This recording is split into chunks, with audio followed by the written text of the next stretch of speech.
Session de novembre 2017, du 13 au 16 novembre, une session avec des dossiers très importants à l'ordre du jour de notre plénière parlementaire à Strasbourg. Et puis quelques éléments solennels, notamment la venue du président slovaque, Andrzej Kiska, qui viendra s'exprimer dans une séance solennelle face au Parlement sur ses attentes de l'Union européenne et sa vision de l'avenir de l'Union européenne. Nous aurons aussi dans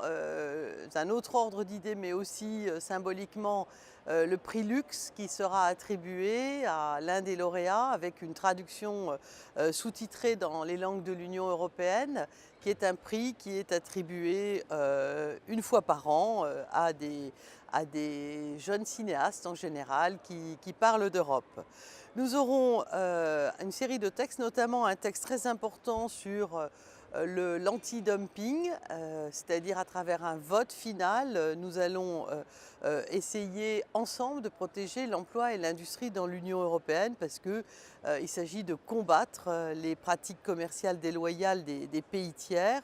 qui interfèrent massivement dans l'économie européenne. Pour notre région Grand Est, c'est un élément très important puisque l'emploi et l'industrie dans l'Union européenne sont confrontés à de grandes difficultés pour concurrencer les importations à bas prix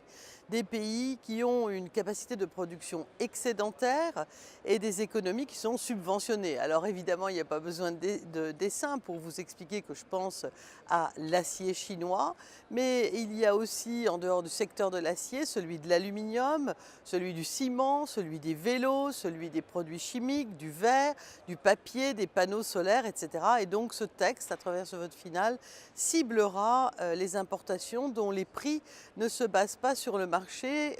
en raison de l'ingérence de l'État. Texte donc très important.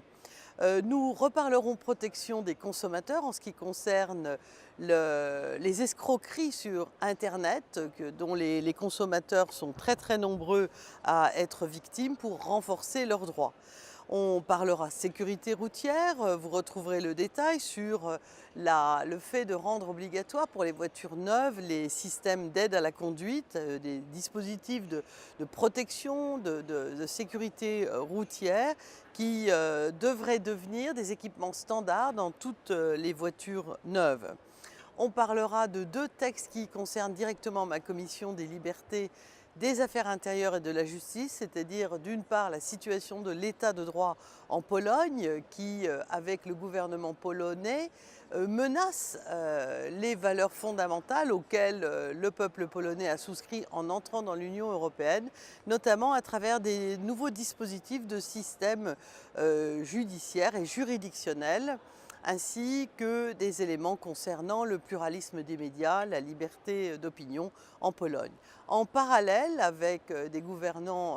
d'une autre sensibilité politique que les gouvernants polonais, la situation à Malte fera également l'objet d'une résolution portant donc sur les dispositifs de l'état de droit sur cette île qui est membre de l'Union européenne et notamment suite à l'assassinat atroce d'une journaliste d'investigation qui était par ailleurs aussi lanceur d'alerte. On travaillera les Paradise Papers, dont l'évocation suffit à comprendre aux citoyens européens, mais aussi au monde entier, combien il y a à travers, là aussi, un travail comment dire, en consortium des journalistes européens qui donc ont mis à jour des systèmes de fraude, d'évasion fiscale ou de montages fiscaux qui permettent donc de cacher des fortunes immenses sur la planète. Donc là aussi, je pense qu'au fond, il faut plus d'Europe pour réguler au plan, pour participer à la régulation internationale, mais aussi pour réguler au plan européen les systèmes de façon à récupérer ces milliards d'euros qui partent dans les systèmes éventuellement de fraude fiscale. On parlera donc d'un fonds financier, d'un fonds fiduciaire pour les partenaires de l'Est, notamment l'Ukraine, la Géorgie et la Moldavie, avec lesquels nous entretenons un dialogue étroit qui ne sont pas du tout destinés à entrer dans l'Union européenne, mais avec lesquels l'Union européenne a intérêt à instaurer un dialogue et un partenariat de qualité. Nous désignerons au scrutin secret 7 des membres de la Cour des comptes européenne qui est basée à Luxembourg et qui doivent être renouvelés. Et enfin, nous parlerons, en ce qui concerne toujours la situation enfin, dans l'espace européen, la situation des réfugiés. Nous parlerons pour les demandeurs d'asile d'un plan hiver, étant donné le très grand nombre de réfugiés qui se trouvent sur le sol européen dans des situations absolument critiques et indignes juste à l'entrée de l'hiver. On va aussi préparer la semaine dite de l'Afrique, puisque évidemment, ça n'est pas une découverte. Les problèmes économiques, migratoires et sociaux de longue durée qui sont donc l'apanage d'un certain nombre de pays d'Afrique nous interrogent, nous les Européens, pour apporter de meilleures réponses que celles qui existent, en tous les cas de nouvelles réponses et une meilleure coopération entre l'Union africaine et l'Union européenne. Enfin, un texte très important dont nous parlons depuis de longs mois, qui est en train d'aboutir donc à la fin du processus parlementaire pour entrer dans la procédure de dialogue avec les États membres, c'est la fameuse réforme des règles de Dublin, qui est une réforme qui a été portée par ma collègue Cecilia Wikström, qui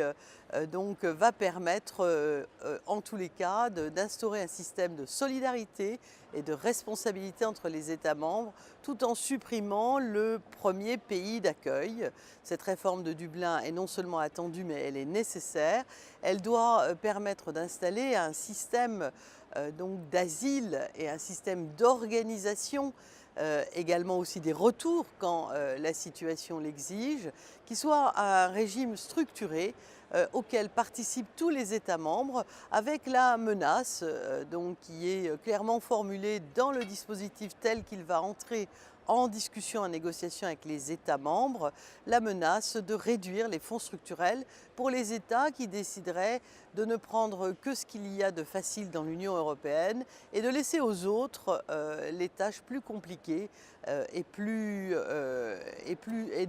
davantage de solidarité. Donc je reviendrai sur la réforme de Dublin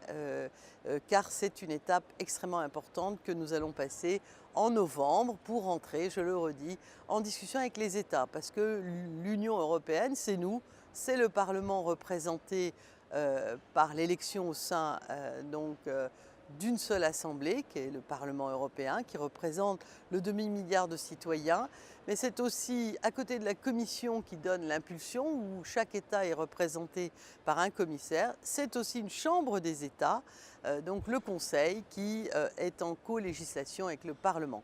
Voilà l'une des illustrations à travers la réforme de Dublin qui marquera donc une étape importante dans la façon dont l'Union européenne appréhende et organise le droit d'asile.